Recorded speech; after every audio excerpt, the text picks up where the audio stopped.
What is going on, everybody? My name is Ash and thank you for clicking on this video today. So 2021 is among us, which means one thing, and that is that March is right around the corner. March means spring break. If you have ever gone on a spring break trip, I highly recommend it. If you're especially thinking about it, it is a great opportunity to make a lot of great memories and go on some fantastic vacations. In this video today, I'm going to be breaking down some different spring break locations that I've been to, as well as all of my personal experiences from when I went to each of these different spring break locations.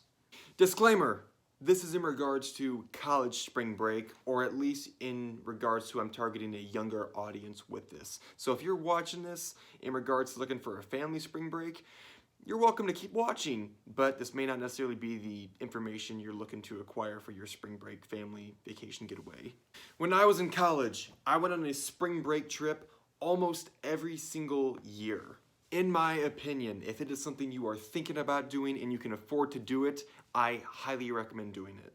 It's gonna be a good time, and if you do it right, you and your friends are probably gonna get some good embarrassing stories of each other. As of right now, we are in the month of January, and so if you have not booked a spring break trip yet and you're looking to go, the clock is definitely ticking. If you're still looking to go and you don't have a place yet, I wouldn't get too worried about it. You probably can still find a place available in your different cities or beaches that you're looking to go to. However, because of being this late, there's the possibility you may not be able to find it in one of the high demand areas or resorts. Also, another disclaimer: many schools have canceled spring break for this year. However, that doesn't mean you can still find this informative or use this for future reference for a spring break trip next year, or reference it in the past to just look at some memories or watch it for fun. Worst case scenario, you could be looking at having a small commute in order to drive to a location to have some fun and party it up. But in this scenario, you're still able to have fun, so it's better than doing nothing. Maybe you're watching this in regards to learning what you missed out on back when you were in school, or the spring break trip that you didn't go on that you always thought about it. Either way, regardless, even if your school still has spring break, then fantastic. This video completely applies to you. Each of these locations that I'm going to be talking about, I'm going to be talking about my personal experience with it, what's great about it, what's not so great about it, as well as I'm also going to be talking about putting it on my spring break spectrum. The spring break spectrum is a table that I created myself just literally a few minutes ago.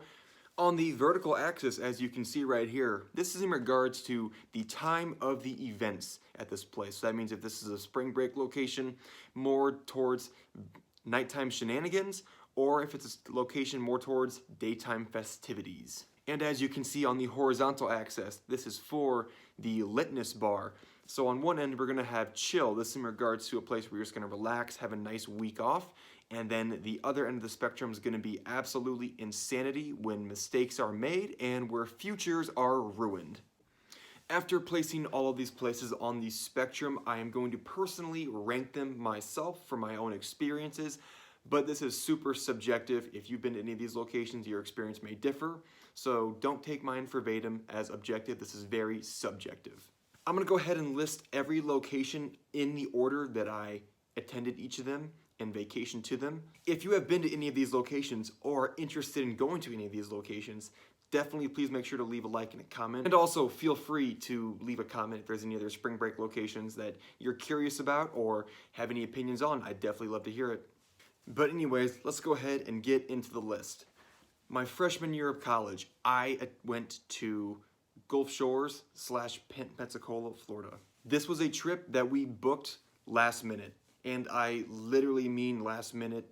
We probably booked this the day before leaving. Because of us booking this trip so late relative to leaving, our hotel was not in a good location. We had to stay in the city of Pensacola, which was 20 minutes away from the nearest beach, Pensacola Beach, and 50 minutes away from the city of Gulf Shores. During the daytime in Pensacola, it is really chill. A lot of families are walking around here. There are also a lot of other young people walking around too, but don't expect to see anybody going absolutely wild, passing out on the beach, blacking out, or getting arrested or anything crazy like that. If you do run into any other young people who are also in college while you're in Pensacola, odds are they're at this location because they're not looking to have a crazy spring break. They're at Pensacola because they want to have a chill week and just relieve some stress and relax. And then at nighttime in Pensacola, there's a lot of clubs and bars, but similar to the daytime, do not expect to have anything crazy going on at any of these places.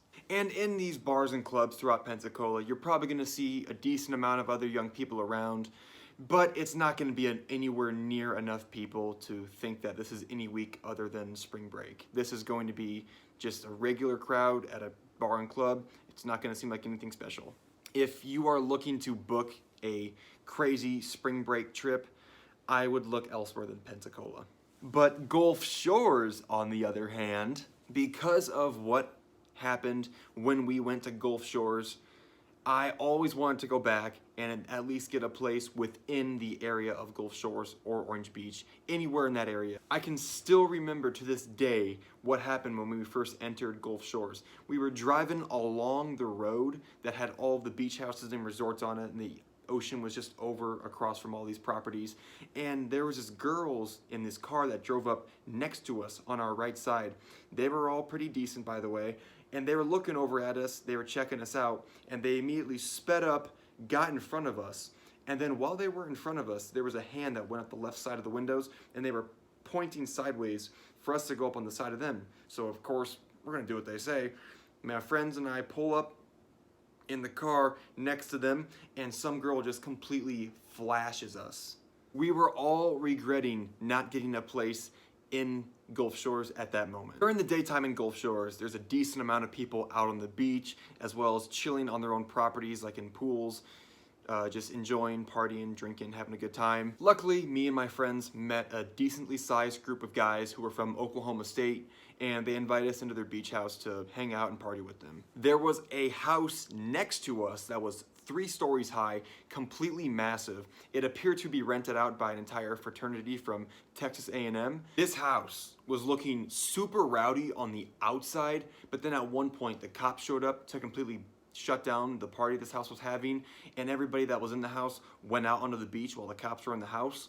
I swear there was at least 200 people that walked out of the house. And then on the other side, there appeared to be another beach house that was rented out by an entire frat from the University of Kansas.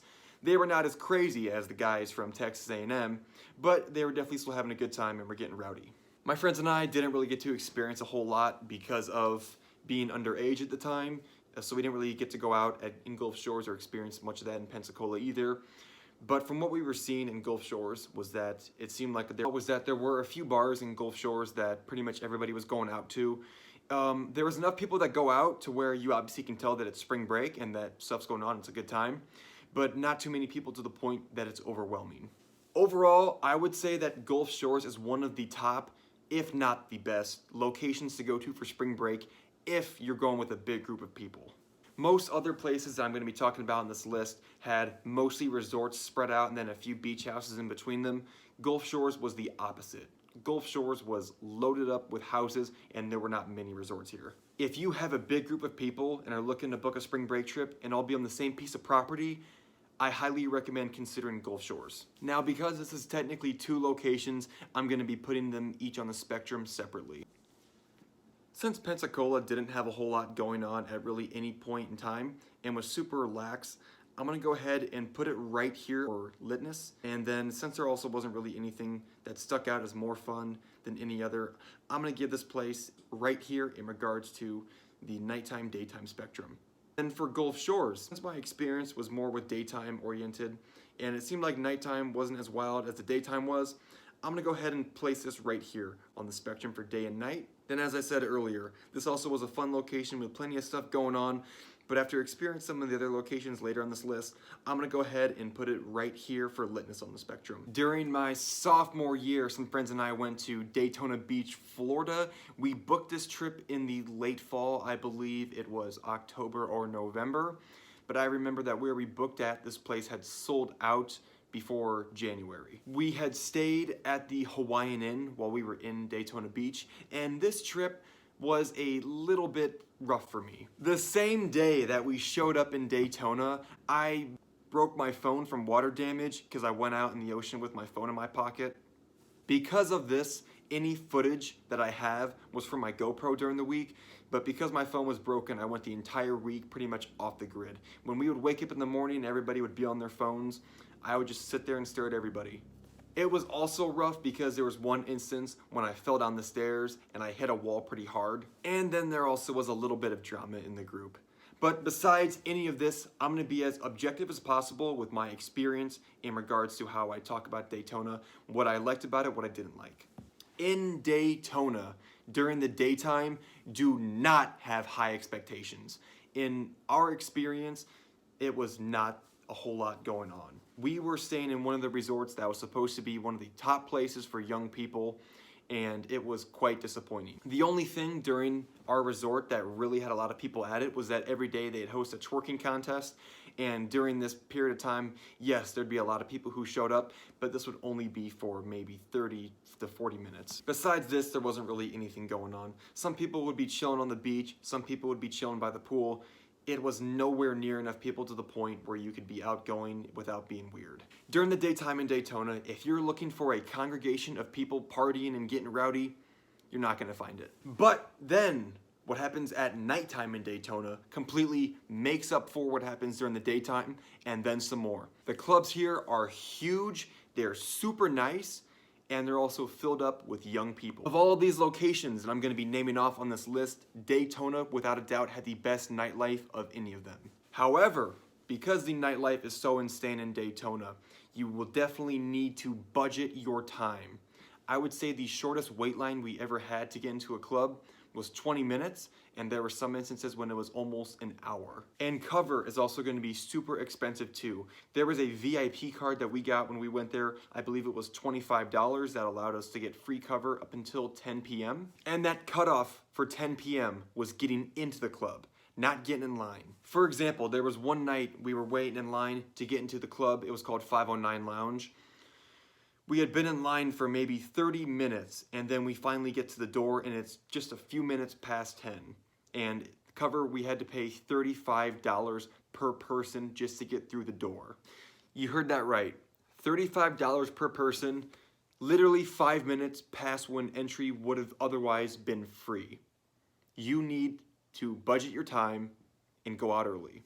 I would say Daytona is one of those places that can be fun with any group size. You can have a small group, you can have a big group, medium-sized group, it doesn't matter. I would say though that you want to make sure that you go with people who don't care about day drinking and all they care about is nighttime stuff. Daytime activities are going to disappoint a lot of people if that's what they're expecting. And also, if you're going to Daytona, book a place that is within walking distance to the clubs. All of the clubs are in a similar area within a few blocks of each other, and our resort, the Hawaiian Inn, was not near this.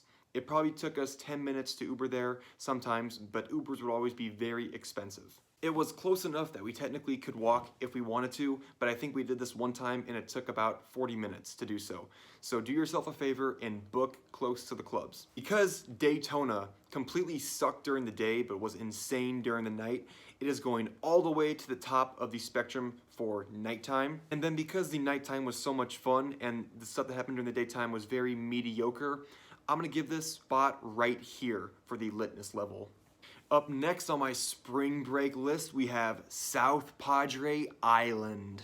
I did not go on a trip my junior year of college, but on my senior year, me and one other friend of mine went to South Padre Island. But I promise, just being the two of us is not how it would seem. We had a fantastic time. We stayed at the La Copa Inn, and within literally minutes of checking in, we immediately met the people around the floor with us, across the hall, and we continued to hang out with them for the rest of the week actually. That was only the tip of the iceberg, but also if I could rank all these locations based on how outgoing everybody was, South Padre easily would top the list. During the daytime, people would congregate on the beach kind of right near the Isla Grande Resort or right outside Rockstar Beach, and it would just get absolutely wild here. Our resort at La Copa Inn was only 2 properties over from this, so to walk over there during the day would maybe take us only 5 minutes, and it was a super great location. There also were a few pool parties that happened at the same resort too that we could just easily walk to, and there also was a Fetty Wap concert there that we went to as well. As far as any events go or just things to do, there is always something happening in South Padre,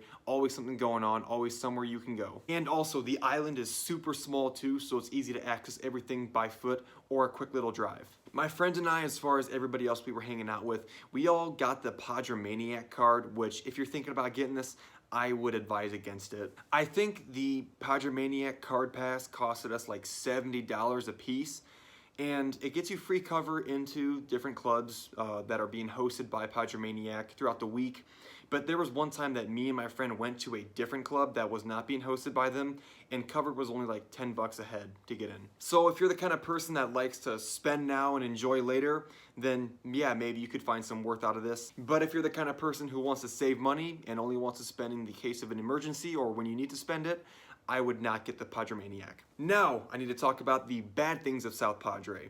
So, because this location is always getting ranked at the top of the list for top party locations, there are a few things that are completely unavoidable when you go here. The first thing that you will get when you come to South Padre, a bunch of posers who think they know how to have a good time. Second thing you'll get when you come to South Padre Island is a bunch of basic people who chose to come to this location because they have the fear of missing out. And then the third thing you're gonna get when you come to South Padre Island is a very unfavorable ratio of guys to girls. Gosh, there were so many guys in South Padre. If you are somebody who does know how to have a good time, for real, and you come to South Padre just to have a good time, you definitely will avoid all these people and it won't bother you at all. And if you're a girl watching this and you think that this high ratio of guys to girls is gonna benefit you, well, I wouldn't get too excited about it. Most of these dudes that you're gonna be surrounded by on South Padre Island are going to be guys you're gonna wanna avoid and aren't gonna impress you very much. You may interpret it as easy game. Trust me, it's not the game you want. Because of how outgoing everybody else was on South Padre Island in my experience, I would recommend this location for people with small to medium-sized groups. If you have a really big group of people and you come to South Padre, it may pressure you to not be as outgoing, which in that experience you wouldn't have the same great experience that I had. Me being in a really small group of people forced us to be outgoing and meet other people. On the lit spectrum, I am going to throw South Padre all the way up here just because, as I said earlier, there is always something going on, there is always something to do. It doesn't matter if you're a nighttime person or a daytime person, South Padre has both to offer. And then as far as the time spectrum goes, I'm gonna give a slight tip to daytime for South Padre because while the clubs were still fun, the daytime had much more going on and was much more fun, and the clubs were maybe about 70% of what Daytona was. My last location on my list is going to be Panama City Beach, Florida. This was during my 5th year of college. I was with a group of 4 people and we stayed at the Lake Town Wharf. Similar to South Padre, PCB was also a top location that I went to. However, it was very different than South Padre. I said earlier that South Padre was small and very easy to get around. For Panama City Beach, this is the exact opposite. PCB is massive and everything is really spread out. There are different clubs that host different events throughout the weeks and they are going to be very spread out from each other. So you're definitely going to need to get taxis or Ubers, Lyfts when you're in PCB. Because of my experience the year prior in South Padre, I tried to advise my friends against the Panamaniac card, but they pressured me into it. So the Panamaniac card advertised free cover until 10 p.m. as well as free drinks until 10 p.m. And so if you're able to get in the door, these free drinks that they're talking about was fruit punch with minimal to no alcohol in it. I'm pretty sure an entire pitcher of it had only 1 shot of vodka. But put the fruit punch aside, and these clubs in PCB were very comparable to, if not a little bit better than the ones in South Padre. And very similar to the Padremaniac card, the Panamaniac card was not worth it and was probably a worse deal than what the Padremaniac was. And drinking on the beach during the month of March is banned in PCB, so you would expect it to be lame. However, that actually wasn't the case. During the daytime in PCB, what people do is they hang out in the beach right by where these beachside bars are at. And because of this, people can hang out, walk around the beach. When they want to get a drink, they either go into the bar enjoy it there, or they pound it and come right back out to the beach. This was super easy for us to do because Pineapple Willie's was right across the street from where our resort was. Yeah, it may sound a little bit inconvenient the way that you have to walk between the beach and the bar, getting drinks, moving around, but it's what everybody was doing and it really wasn't that bad. It's getting dark, so I had to turn some lights on in case you didn't notice. But similar to South Padre, I would say if you're going to PCB, try to have a smaller to medium group size. Otherwise, it may lead to not being as outgoing as I said in the previous example. So I would say keep a smaller group, under 8 people if you're going to PCB. And if you're looking for a smaller location where you can access everything by foot, you might not want to go to Panama City. Granted, there is right around any single resort enough stuff in that area that you wouldn't need to travel super far. But if you're going to be going to the different bars and clubs to go to the different events being hosted, you're definitely not going to enjoy that place to get by foot. It wasn't really an issue for our location where we were at because right across the street, as I was saying, there was Pineapple Willie's and also the beach where a bunch of people hung out. In regards to litness, I'm going to go ahead and put Panama City Beach on the spectrum right here just below where South Padre is at because it was fun. Many people still go here despite the alcohol ban. However, I'd put it slightly under South Padre just because of it being not as popular and not as condensed. And then I'm also going to go ahead and throw Panama City right here on the time spectrum because during the daytime it was kind of a free-for-all, clubs and bars and the beach, moving between the two. And despite the clubs being spread out, there was much more organization during the nighttime of where people are going to congregate at. And now that I'm through the list of all the locations I've been for spring break, I'm going to rank these each on my own personal experience with them. Coming in at the 4th spot, I'm going to put Daytona here. So yes, I had fun in Daytona. I'm not going to say that I didn't. I definitely had a good time there. The reason I'm putting this so low on the list is because of absolutely nothing going on during the day.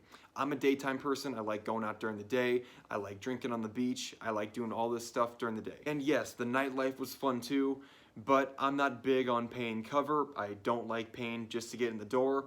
I don't like going over to have to get served a drink. I'd rather just reach into the cooler, pull out my own, and then paying for each individual drink. It's very inconvenient. If you like clubs and bars, you may completely disagree with me on this, and that's totally fine. But for me, I'm putting Daytona at number 4. Coming in at our 3rd spot, we are going to have the Pensacola / Gulf Shores combo. Main reason why it's this low on the list is just because we were underage and couldn't do a whole lot. We had a good time here, but as I said before, we booked it last minute. Because of this, we kind of got screwed over in the hotel, so we couldn't really be anywhere in a good location. We had to commute everywhere. Coming in at the number 2 spot on my personal list is going to be Panama City Beach.